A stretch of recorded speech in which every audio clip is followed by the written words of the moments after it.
Hello guys, আমি তোমাদের দিগন্ত ভাইয়া। আজকে তোমাদের সাথে কিছু এমসিকিউ মানে গুণগত রসায়ন এমসিকিউ গুলো নিয়ে আজকে আলোচনা করব। তাহলে দেখো, প্রথমে আমরা এমসিকিউ দিকে চলে যাই। তাহলে আজকে আমাদের লাস্ট ক্লাস আমরা এমসিকিউ সলভ করে মোটামুটি ক্লিয়ার করবো আজকে। তো আমরা প্রথম এমসিকিউ 01, প্রথম এমসিকিউটা কি দেখো তোমরা, কোনটি শিক্ষা পরীক্ষা প্রদান করে না? কোনটি শিক্ষা পরীক্ষা প্রদান করে? তাহলে আমরা অপশনগুলো দিই। ক ক্যালসিয়াম, পটাশিয়াম, খ ক্যালসিয়াম, গ কপার, ঘ ম্যাগনেসিয়াম। এটা এসেছিল তোমাদের ছিল JNU 16, 17, 18, জাহাঙ্গীর ইউনিভার্সিটি আসছে 16, 17। তাহলে কোনটি শিক্ষা পরীক্ষা প্রদান করে না? আমরা কি বলছিলাম, ম্যাগনেসিয়াম, এগুলো ম্যাগনেসিয়াম সোডিয়াম যেগুলো আছে কি, যেগুলো সিক্ত পরীক্ষা দেয় ওগুলো কি শিক্ষা পরীক্ষা দেয়, মানে যে সিক্ত পরীক্ষা দেয় ওগুলো কি শিক্ষা পরীক্ষা দেয় না। এখানের মধ্যে আনসার কি হবে? ম্যাগনেসিয়াম। ঠিক আছে। দুই দেখো, নিচের কোনটি মানে কোন আয়নটি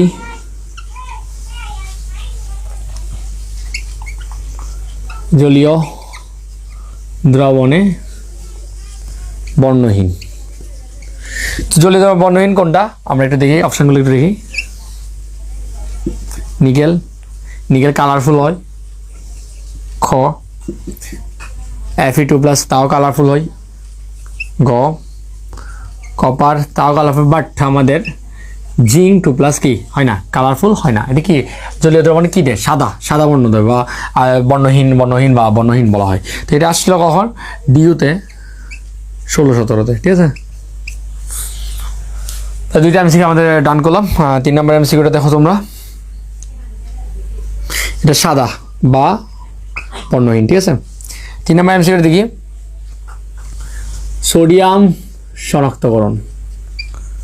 সোডিয়াম শনাক্তকরণ মেনলি আমরা কি জানি, মানে সোডিয়াম শনাক্তকরণ অপশনগুলো দেখো। একটা ক আছে কি Na+Cl, Na+Cl minus equal to NaCl। খ নাম্বারটা কি? ক নাম্বার হচ্ছে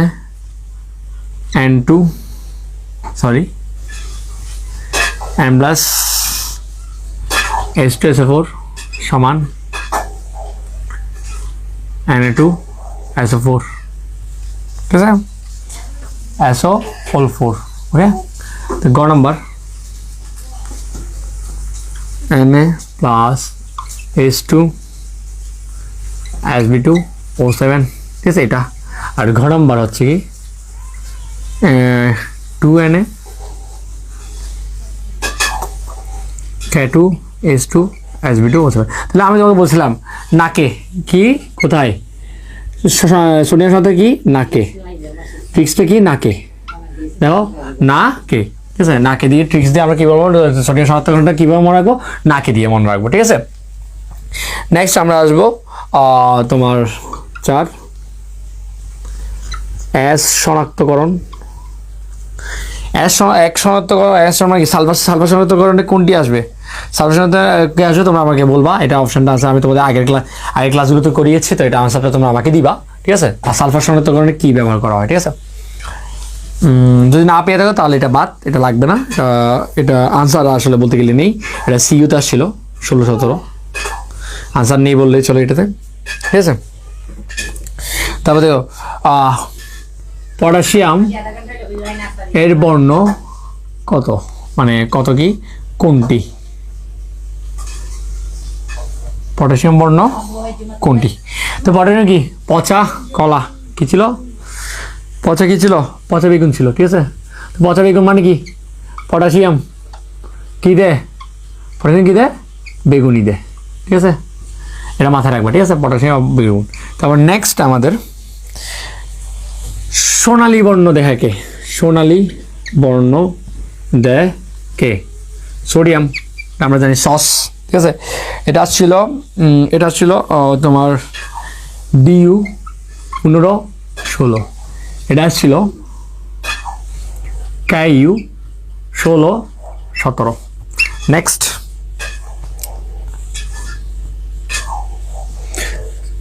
প্লাটিনাম বীজাণু হয় কোথায়?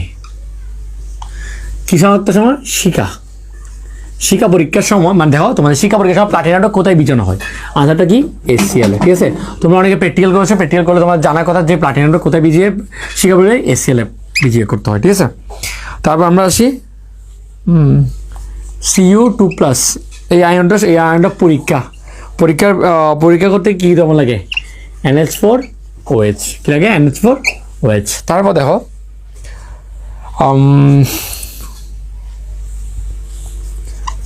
কোন হ্যালাইট H2SO4 এ উত্তপ্ত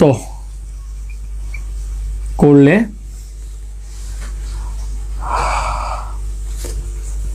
বেগুনি ধোঁয়া সৃষ্টি হয়? সেটা হচ্ছে আয়োডিন। ঠিক আছে, সেটা হচ্ছে কি? আয়োডিন। তাহলে এটা আসছে, এটা তোমার আসছে Cu 15 16-তে। প্লাটিনামে এটা আসছে তোমার JNU 15 16-তে। এটা আসছে তোমাদের BU 13 14-তে। তোমাদের আজকে তাহলে তোমাদের শিক্ষা পরীক্ষার জিনিসগুলো এখানে শেষ। শিক্ষা পরীক্ষার যে কপার রয়েছে, কপারের শিক্ষা পরীক্ষা কী দেয়? সবুজ দেয়। কী দেয়? সবুজ দেয়। কপারের শিক্ষা পরীক্ষা কী দেয়? সবুজ রং দেয়। ঠিক আছে, ওকে। এগুলো হচ্ছে তোমাদের কি তোমাদের লাস্ট ক্লাসে যে শিক্ষা পরীক্ষা এমসিকিউগুলো, এগুলো পরে আমরা এমসিকিউতে আসবো। এরপরে আমরা এমসিকিউ আসবো তোমাদের ক্রোমাটোগ্রাফি বা আংশিক মাত্রা যেগুলো ছিল ওইটার এমসিকিউ। ঠিক আছে, তাহলে এটা এমসিকিউ ডান। তো আমাদের এখন দেখো যেগুলো আমরা ক্রোমাটোগ্রাফি বা আংশিক মাত্রা যেগুলো নিয়ে পড়েছি ওগুলো নিয়ে। তো প্রথমে কি যেসব জৈব যৌগ পানিতে অদ্রবণীয় ও ফুটন্ত পানিতে বিয়োজিত হয় না কিন্তু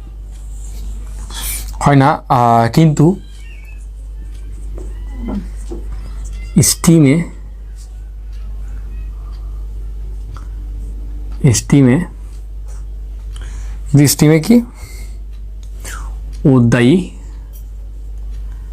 হয়,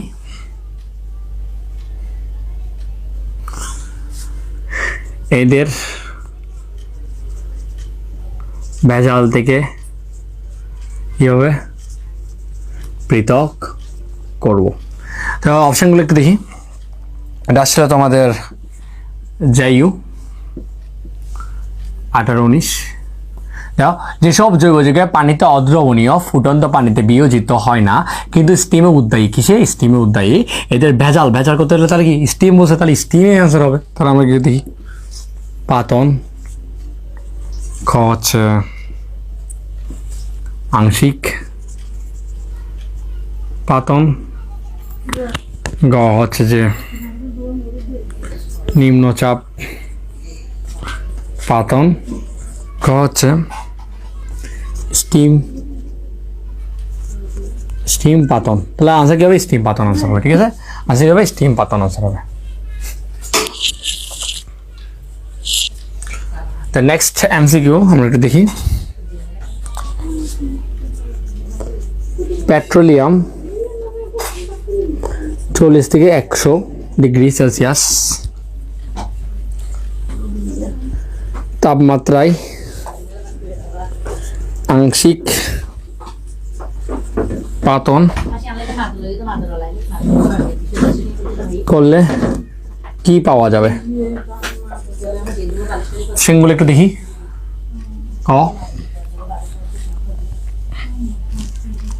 বেনজোফেনল,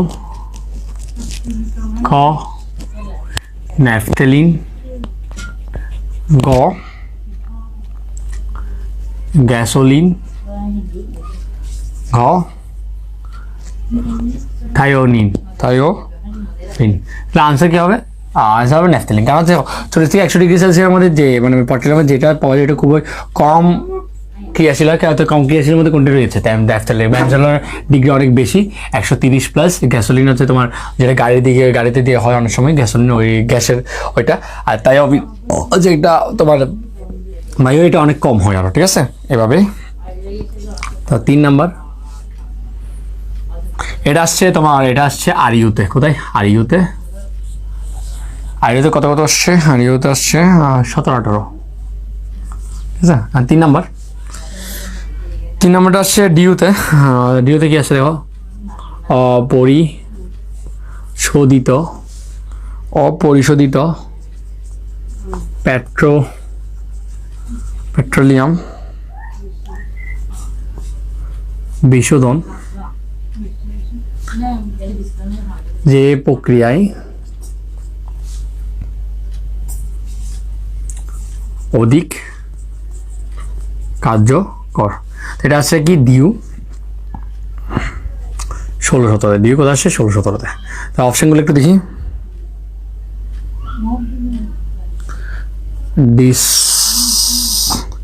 ডিস্টিলেশন, খ স্টিম ডিস্টিলেশন, গ সাবলিমিনেশন, ঘ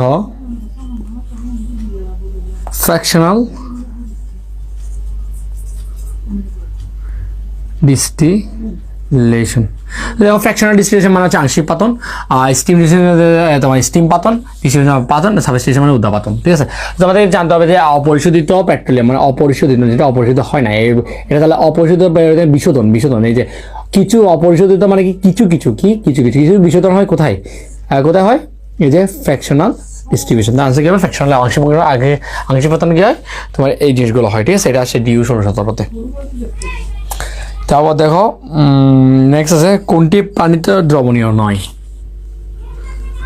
কোনটি পানিতে দ্রবণীয় নয়?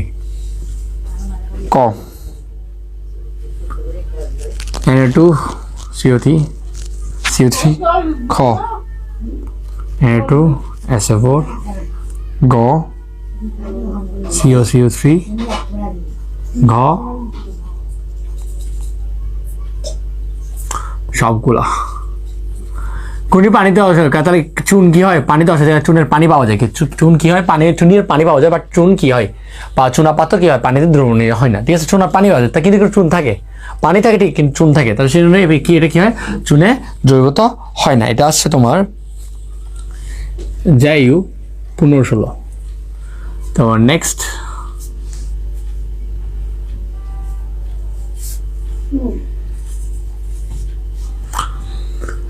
বেনজিন দ্রাবক হিসেবে, ঠিক আছে? বেনজিন কি দ্রাবক হিসেবে, এটা যদি দ্রাবক হিসেবে থাকে ব্যবহৃত হয়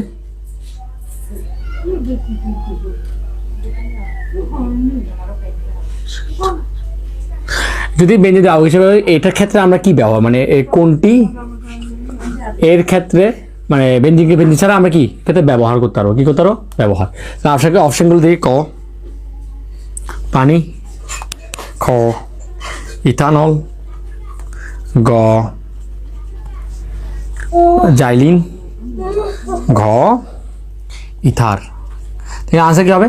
কোনটি এক্ষেত্রে মানে বেনজিনের বদলে কি যায়? জাইলিন যায়। বেনজিনের বদলে কি যায়? জাইলিন যায়, ঠিক আছে? এটা তোমার মাথায় রাখতে হবে।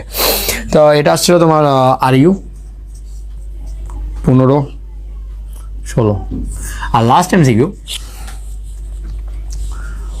তরল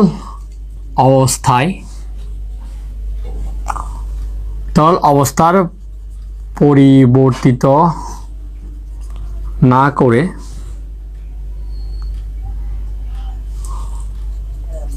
কঠিন থেকে সরাসরি বাষ্পে পরিণত হলে সেটিকে কি বলে? এটা আসছে ডিউ, ডিউ আসে 16-17। তো অপশানগুলো একটু দেখি। হ্যাঁ, sublimation B, evaporation C, freezing D, boiling। তো এখানে আমাদের কী হবে দেখো, এখানে আমাদের বয়লিং আর ফ্রিজিং তো হবে না, কারণ কোটিং থেকে বাষ্পে ডাইরেক্ট সেটা হয়। আর আবার কী হয়, গ্যাসীয় অবস্থায় রূপান্তরিত হওয়ার পথে, এটা কী হয়, তরলটা না হয় যদি কোটিং থেকে বাষ্পে পরিণত, তাহলে এই দুটা হওয়ার কোনো চান্স নাই। তাহলে ইভাপোরেশন আর সাবলিমেশন কি উদ্যাপাতন, তাহলে আমরা আনসার দেবে কি উদ্যাপাতনটা। ঠিক আছে, আমাদের এটার টপিকটা শেষ। এরপর আমরা ক্রোমাটোগ্রাফির যে এমসিগুলো আছে ওই এমসিগুলো, তাহলে ওইগুলো আসতেছি। ওকে, ঠিক আছে। তো আমরা লাস্ট কিছু এমসিকিউতে আসবো। এমসিকিউতে দেখো, যৌগ কি? এটা কি জৈব যৌগ। ঠিক আছে, জৈব যৌগ পৃথকীকরণ ও বিশোধন পদ্ধতি কোনটি? এটা আসছিল JNU 17-18-তে। অপশনগুলো দেখি তো, ক ক্রোমাটোগ্রাফি, খ উদ্যাপাতন, গ কেমিক্যাল রিঅ্যাকশন, ঘ এক্সপোরেশন। যৌগের শনাক্ত করতে কি লাগে? আমাদের কি লাগে? ক্রোমাটোগ্রাফি লাগে। ঠিক আছে, নেক্সট এমসিকিউ।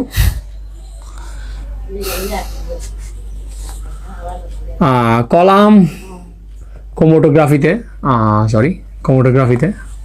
কলাম ক্রোমাটোগ্রাফিতে স্থির কে? অপশন ক, মানে স্থির কে না, স্থির কে ব্যবহৃত হয় না। ক সেলুলোস, খ অ্যালুমিনা, গ সিলিকা, গ উল। আচ্ছা কি হবে? উল আনসার হবে। ঠিক আছে, নেক্সট লাস্ট টাইম শিখো। জৈব যৌগে NSX শনাক্তকরণ পদ্ধতিকে কি বলে? এটা আনসারটা কি হবে? এটা কত সাল আসছে? JNU আসছে 17-18-তে। এটা আসছে তোমার RU 14-15-তে। তো এটা আমরা বলছিলাম কি পরীক্ষা? লেসাইন পদ্ধতি। তো আমাদের আজকে ক্লাস এখানে শেষ। সো আমরা আজকে আমাদের এই টপিকটা, পুরো টপিকটাও শেষ। তো তোমাদের জন্য ভালো আশা রাখলো, এই আশা রাখছি ওদের মধ্যে কোনো সমস্যা হবে না। যদি কোনো সমস্যা হয় আমাকে কমেন্ট বক্সে জানাও। আজকের জন্য ক্লাস একটু গিয়ে পরের ক্লাসে তোমার সাথে অন্য একটা টপিক বা অন্য একটা ওদের নিয়ে দেখা হচ্ছে। সো এর জন্য গুড বাই, ভালো থেকে। আর যদি ভালো লাগে থেকে অবশ্যই শেয়ার করবো তোমার ফ্রেন্ডের সাথে, এবং লাইক শেয়ার কমেন্ট করতে হবে, যাতে করে আমি আরও তোমাদের থেকে ভালো কিছু পাই। এবং তোমাদের এরপর যে ক্লাসগুলো খুব শর্টে আমি ক্লাসগুলো শেষ করাবো। ঠিক আছে, আজ জন্য বাই বাই, টাটা।